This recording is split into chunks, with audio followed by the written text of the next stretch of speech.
मित्रांनो, चैतन्य food blog मध्ये स्वागत आहे। मित्रांनो, 2 किलो साबुदाणा भिजवला होता। बघा शकता किती भिजलाय आणि केवढा फुलून आलाय। चला तर मग बघूया याची केवढी खिचडी होते आणि किती खर्च येतोय आणि किती प्लेट्स होतात यामध्ये। चला जाणून घेऊया सगळा बिझनेस। 2 किलो साबुदाणा मी खरेदी केला, 120 रुपये त्याला खर्च आला। खिचडी तयार करण्यासाठी नारळ हवे होते, त्यामुळे 34 रुपयाला एक नारळ या पद्धतीने आम्ही खरेदी केला आणि रात्रीच आम्ही साबुदाणा भिजवण्याची प्रोसेस केली।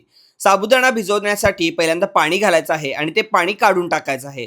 पुन्हा एकदा त्यामध्ये पाणी घालायचं आहे आणि रात्रभर भिजत ठेवायचा आहे साबुदाणा। 70 रुपयाचे अर्धा किलो शेंगदाणे घ्यायचे आहेत, ते व्यवस्थित भाजून घ्यायचे आहेत आणि त्यानंतर त्याचा कूट तयार करून घ्यायचा आहे। 15 रुपयाचा बटाटा शिजवायचा आहे, उकडून घ्यायचा आहे आणि त्याचे बारीक चौकोनी काप करून घ्यायचे आहेत। या ठिकाणी सकाळी बघू शकता साबुदाणा किती मस्त फुललेला आहे, तो सुट्टा करून घ्यायचा आहे आणि त्यानंतर मग फोडणी टाकायला घ्यायचं आहे।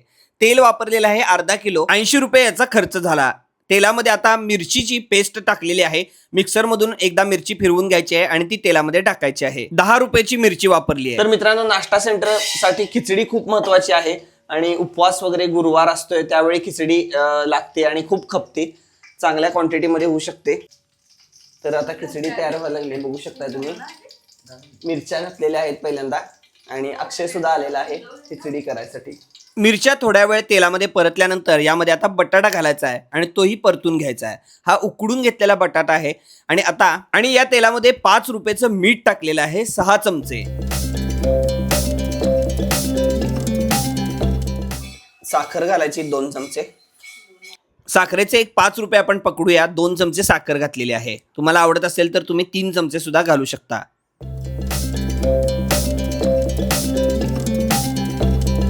यामध्ये खाऊन घेतलेलं खोबरं आता टाकायचं आहे आणि ते सुद्धा व्यवस्थित तेलामध्ये परतून घ्यायचं आहे।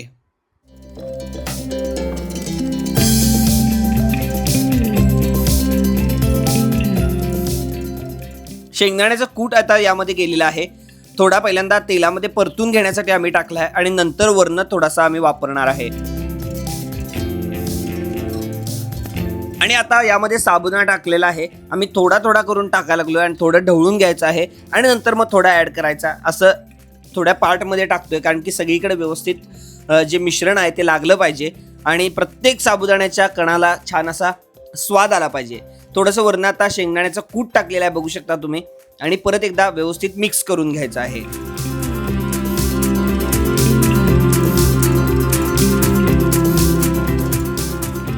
तर मित्रांनो, त्यामध्ये तूप घातलं जातंय, थोडं वरनं तूप घालायचं आहे, 2-3 चमचे, टेस्ट चांगली येते।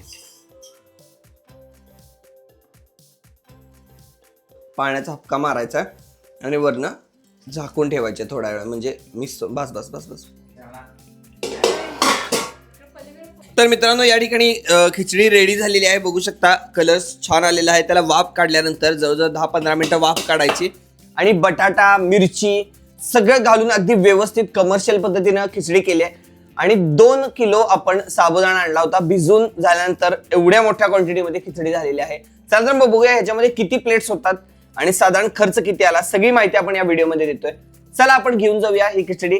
गुरुवारी जेव्हा उपवास असतो त्यावेळी ही खिचडी मोठ्या प्रमाणामध्ये खपते। संकष्टी असू दे, गुरुवार असू दे, सोमवार असू दे, तर या नाश्ता सेंटर मध्ये तुम्ही ही खिचडी ऍड करू शकता आणि चांगला नफाही मिळवू शकता। मस्त झाली, एकदम टेस्ट खूप छान लागली आहे।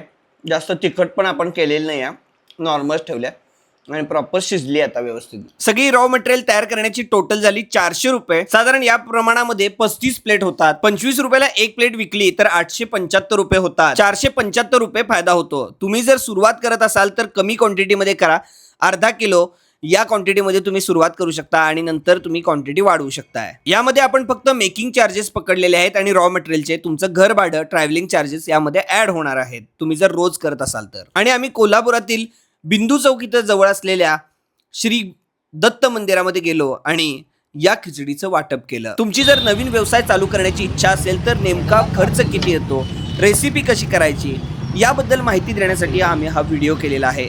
जर आमचा प्रयत्न तुम्हाला आवडला असेल तर कमेंट बॉक्समध्ये कमेंट करून कळवायला विसरू नका। त्याचबरोबर हे चॅनल सबस्क्राईब करा आणि ज्यांना कोणाला हा व्यवसाय करायचा आहे त्यांच्याबरोबर हा व्हिडिओ शेअर करा। ही खिचडी आम्ही सर्वांना देव केली तेव्हा त्यांच्या चेहऱ्यावरचा आनंद बघण्यासारखा होता।